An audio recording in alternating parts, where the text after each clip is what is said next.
Good morning everyone. आज हम discuss करने वाले हैं electric field as a deflecting field. ये बहुत इंपॉर्टेंट टॉपिक है।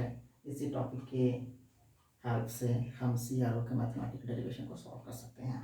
इसलिए CRO स्टडी करने के पॉइंट ऑफ व्यू से बहुत इंपॉर्टेंट टॉपिक है। तो देखते हैं electric field as a deflecting field. इसका मतलब ये है कि इलेक्ट्रिक फील्ड को हमको डिफ्लेक्टिंग फील्ड के फॉर्म स्टडी करना है। मतलब इलेक्ट्रिक फील्ड डिफ्लेक्टिंग फील्ड ही होता है। अब हम यहाँ डिस्कस करते हैं कि जब कोई चार्ज पार्टिकल जो होता है वो किसी इलेक्ट्रिक फील्ड, हम इस प्रकार से इलेक्ट्रिक फील्ड बनाते हैं। ये इलेक्ट्रिक फील्ड हो गया। इलेक्ट्रिक फील्ड हमेशा प्लस से निकल के माइनस में खत्म हो जाती है। और इस इलेक्ट्रिक फील्ड में यदि कोई चार्ज पार्टिकल जब एंटर करती है तो सीधे न जा करके सर्कुलर पाथ में मुड़ जाती है इस प्रकार से। और इलेक्ट्रिक फील्ड से जैसे ही बाहर निकलते फिर वो सीधे निकल जाते हैं। कहने का मतलब ये हुआ, इलेक्ट्रिक फील्ड जब तक उस पर काम करता है वह उस चार्ज पार्टिकल को सर्कुलर पाथ में मोड़ने का काम करता है। और जैसे ही इलेक्ट्रिक फील्ड से बाहर निकलता है या इलेक्ट्रिक फील्ड एब्सेंट होती है तो चार्ज पार्टिकल सीधे निकल जाते हैं। तो हम इस पूरी थ्योरी में भी उन्हीं दो कंडीशन डिस्कस करते हैं कि एक, जब चार्ज पार्टिकल पर फील्ड अप्लाई नहीं होता है तो क्या होगा, और जब चार्ज पार्टिकल पर फील्ड अप्लाई होगा तो क्या होगा। तो सबसे पहले हम देखते हैं इसके बेसिक डायग्राम डिस्कस करते हैं। इसमें ये दो प्लेट्स होंगे, एक प्लेट को पॉजिटिव और दूसरे को नेगेटिव चार्ज आवेश देते हैं। इसके थ्रू इस पर एक इलेक्ट्रिक फील्ड प्रोड्यूस होता है। इस इलेक्ट्रिक फील्ड को कहते हैं ए। अब ए से एक सोर्स होता है जिससे क्यू आवेश एंटर कराते हैं इसमें फील्ड में। यूँ कह सकते हैं कि इस सोर्स से चार्ज निकलते हैं जिसका मास क्या होता है, स्मॉल m होता है। अब स्मॉल m द्रव्यमान या मास के चार्ज q को इस एरिया में एंटर करवाना है। पहला कंडीशन है कि जब ये दोनों फील्ड अप्लाई नहीं है, मतलब इलेक्ट्रिक फील्ड के एब्सेंट में, तो ये चार्ज पार्टिकल सीधे जाएंगे और क्यू पे टकराएंगे। एक पर्दा है, पर्दे के क्यू पर टकराते हैं। लेकिन दूसरा कंडीशन होता है कि जब ये फील्ड अप्लाई होता है तो जैसे ये चार्ज पार्टिकल इस फील्ड में एंटर करता है तो ऐसे सर्कुलर पाथ में मुड़ जाता है और इस इलेक्ट्रिक फील्ड से बाहर निकलने के बाद वो सीधे निकल जाते हैं। तो इस सर्कुलर पाथ में मुड़ने के लिए एक फोर्स काम करता है यहाँ। जो फोर्स इस चार्ज पे लगता है उस फोर्स को हम कहते हैं इलेक्ट्रिक फोर्स। तो electric force act on particle in electric field F is must be equal to Q। इसको इक्वेशन 1 मान लेते हैं। अब क्या होता है, ये जो फोर्स होता है इसके due to charge particle y direction में डिस्प्लेस होता है। इसलिए हम यहाँ निकालते हैं acceleration in y direction ay is must be equal to 8/m। Formula कहाँ से आ रहा है, second law of Newton's, F is equal to m। तो हम m को ट्रांसफर करके निकाल सकते हैं ay equal to a/m। f की वैल्यू हम यहाँ से पुट अप कर देंगे तो ये मिल जाएगी। इक्वेशन नंबर 2 मान लेते हैं। अब हम देखते हैं इन एब्सेंट ऑफ इलेक्ट्रिक फील्ड। ये हमने बताया आपको कि इलेक्ट्रिक फील्ड के एब्सेंट में सीधे निकल जाती है। तो एब्सेंट इन इलेक्ट्रिक फील्ड लेते हैं। हम यहाँ पर देखना चाहते हैं कि टाइम टेकन कितना होगा जब ये इस डायरेक्शन में x डिस्टेंस ट्रेवल करता है। मतलब x डिस्टेंस ट्रेवल करने में लगा समय, तो time taken to cover x distance in x axis. हम समय मान लिए स्मॉल टी मान लिए, small T is equal to x/v। ये फार्मूला कहाँ से आता है, वेलोसिटी के फार्मूले से आता है। v is equal to displacement by time से आता है। ओके, अब हम यहाँ डिस्कस करते हैं फॉर डिफ्लेक्शन। ये हमने निकाल लिया, टी की वैल्यू निकाली। अब निकालते हैं फॉर डिफ्लेक्शन। डिफ्लेक्शन के लिए क्या होगा, जब जाहिर सी बात है डिफ्लेक्शन कब होगा, जब इलेक्ट्रिक फील्ड अप्लाई करेंगे। हमने इसमें फील्ड अप्लाई नहीं किया, अब इलेक्ट्रिक फील्ड अप्लाई करते हैं तो डिफ्लेक्शन होगा। तो हम आ जाते हैं टोटल डिफ्लेक्शन वाई, और डिफ्लेक्शन को मेजरमेंट करने के लिए हमको फार्मूला अप्लाई करेंगे न्यूटन्स इक्वेशन या equation of motion, second equation of motion, S is equal to U T plus half A T square. क्यों ऐसा अप्लाई कर रहे हैं, क्योंकि ये डिस्प्लेसमेंट है, एक्चुअल में डिफ्लेक्शन इसमें डिस्प्लेसमेंट के फॉर्म में है, इसलिए हम अप्लाई करते हैं डिफ्लेक्शन के लिए displacement. S is equal to U T plus half A T है, एस की देखा वाई हो जाएगी, डिस्प्लेसमेंट हुआ यू। यू एक्चुअल में क्या होता है, वाई डायरेक्शन में इसकी वेलोसिटी इनिशियल वेलोसिटी है इन वाई डायरेक्शन। ये क्या होगा, जीरो होगा, क्योंकि यहाँ से टर्न करती है तो इनिशियल वेलोसिटी यहाँ से क्या हो जाएगी, इसकी जीरो होगी। और ये हो जाएगी ए वाई की वैल्यू हम वहाँ से पुट अप कर दिए, यहाँ से पुट अप कर देंगे, और टी की वैल्यू हम लोग यहाँ से पुट अप करेंगे, आ जाएगी। तो ऐसे हम निकाल सकते हैं Y total deflection, Y is equal to इतना। इसको सॉल्व करने कितना आ जाएगी आपको, फिर ये जितना भी कांस्टेंट वाला दिख रहा है ट्रांसफर कर दें, जितना आ जाएगी, और फिर इसको इधर और इस पूरे वैल्यू को इधर ट्रांसफर करके हम निकाल देंगे इतना। ये सारे वैल्यू कांस्टेंट हैं, तो इस सारे कांस्टेंट को यदि हम हटाते हैं तो क्या मिल जाएगा हमको, प्रोपोर्शनल मिल जाएगी, X square proportional to Y. ये एक्चुअल में पैराबोला का इक्वेशन है। इससे ये प्रूफ होता है कि जब कोई चार्ज पार्टिकल इलेक्ट्रिक फील्ड करता है उसका नेचर क्या होता है, वो होता है पैराबोला। तो इस पूरे थ्योरम से हम उसके नेचर डिसाइड करते हैं। अब हम डिस्कस करते हैं इसके कैलकुलेशन ऑफ डिफ्लेक्शन। तो कैलकुलेशन डिफ्लेक्शन के लिए हम यहाँ देखते हैं टोटल डिफ्लेक्शन जो होता है ये है। इस डिफ्लेक्शन में देखिए दो पार्ट मिलते हैं, एक इलेक्ट्रिक फील्ड के अंदर डिफ्लेक्शन होता है y1, यहाँ से यहाँ तक हमने y1 मान लिया। लेकिन जब ये पार्टिकल इससे बाहर निकलता है, यहाँ टकराता है, तो यहाँ से यहाँ तक डिफ्लेक्शन हमने y2 मान लिया। तो यूँ कह सकते हैं टोटल डिफ्लेक्शन क्या हो जाएगा, y is equal to y1 plus y2 हो जाएगी। ये हमने लिख दिया total deflection y is equal to y1 plus y2।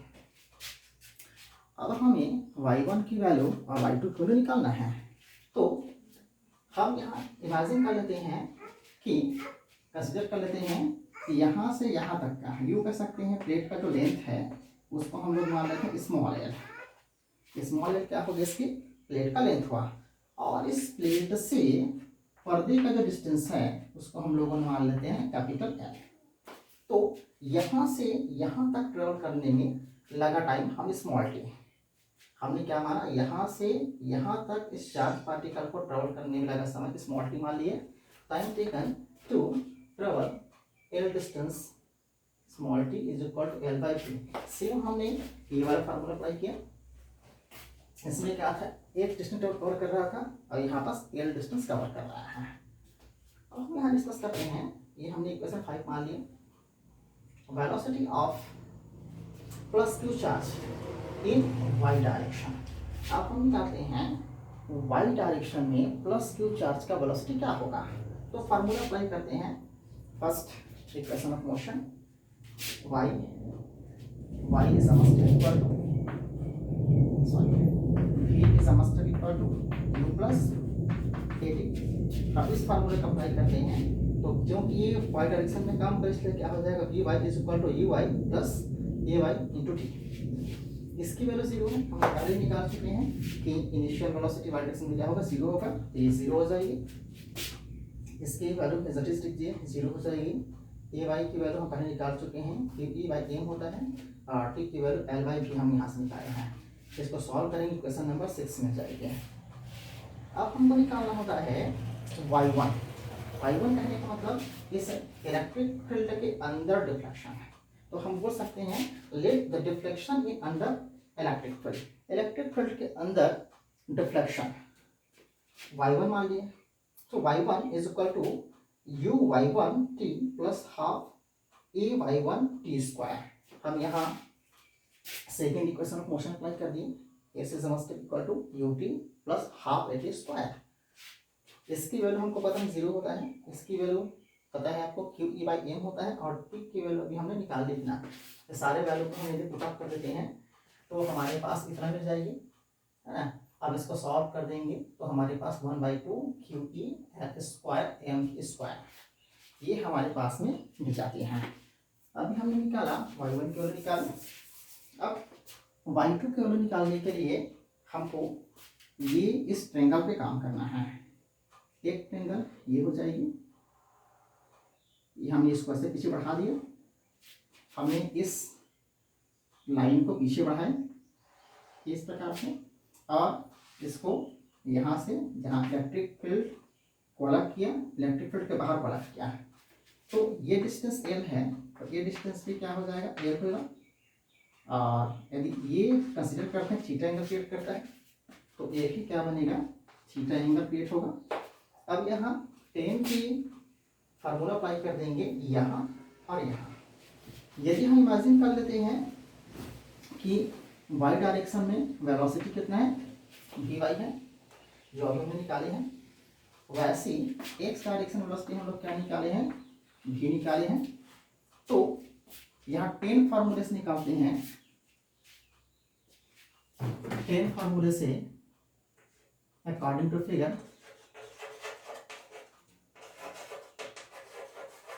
According to figure 10 formula apply कर रहे हैं। 10 थीटा ये मिल जाएगा आपके पास वी वाई बाई वी, ये V Y by V. Okay, इससे हम इक्वेशन नंबर 7 मान लेते हैं। एंड अब हम देखते हैं इस ट्रेंगल पे आ जाते हैं। इस ट्रेंगल पे भी सेम हम 10 फार्मूला अप्लाई करते हैं, तो यहाँ भी हो जाएगी 10 theta is master equal to y2 बटा l, y2 बटा क्या हो जाएगी l। ये इक्वेशन नंबर 8 हो गया। ये दोनों को कंबाइन करते हैं, हम यहाँ लिख देंगे फ्रॉम इक्वेशन नंबर 7 एंड 8, दोनों में 10 है, दोनों इक्वल हो जाएंगे, तो ये मिल जाएगा y2 बटा l, और ये होगा वी वाई बाई वाई। तो आपके पास मिल जाती है v2 V Y by V into L. अब वी वाई की वैल्यू हम यहाँ से पुट अप कर देंगे, वी वाई की वैल्यू हम लोग यहाँ से निकल क्यू ई एल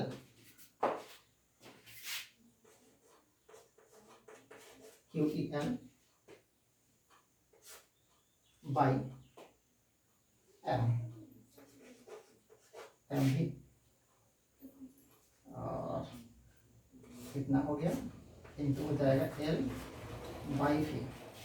इसको सॉल्व करते हैं तो हमारे पास में आ जाएगी क्यू ई एल एल बटा हो जाएगी वी स्क्वायर। ये वैल्यू हो गया वाई की वैल्यू। ओके, अब हम लोग क्या करते हैं, हमको पता है निकालना क्या है, टोटल डिफ्लेक्शन निकालना है हम लोग को। टोटल डिफ्लेक्शन का फार्मूला हमारे पास में है, total deflection y is must be equal to y1 plus y2। हम इसे पुट अप करेंगे,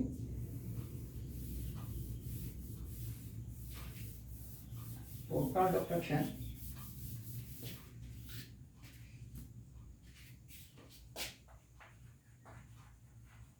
total deflection y is equal to y1 plus y2। हमने y1 की जो वैल्यू निकाली है ये y1 और ये हो जाएगी y2।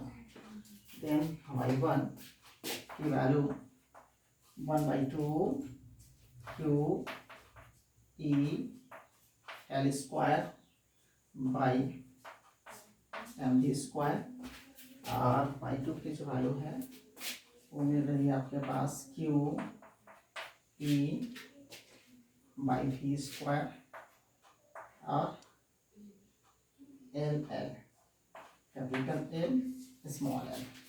ओके, अब हम लोग क्या करते हैं, इसमें से कॉमन एलिमेंट जो होती है, ये सारे कॉमन एलिमेंट हैं, दोनों में कॉमन एलिमेंट को बाहर निकाल देते हैं। कॉमन एलिमेंट बाहर हो जाएगी Q E M B square, तो ये मिल जाएगा आपके पास एल स्क्वायर बाई 2 प्लस हो जाएगी एल स्मॉल एल। और यही जो फार्मूला होता है ये है total deflection of electric field as a deflecting field. और इसी फार्मूले का हम लोग यूज करेंगे सी आर के मैथमेटिकल डेरिवेशन करने के लिए। तो इस प्रकार से ये कंप्लीट होता है कि electric field as a deflecting field. Thank you.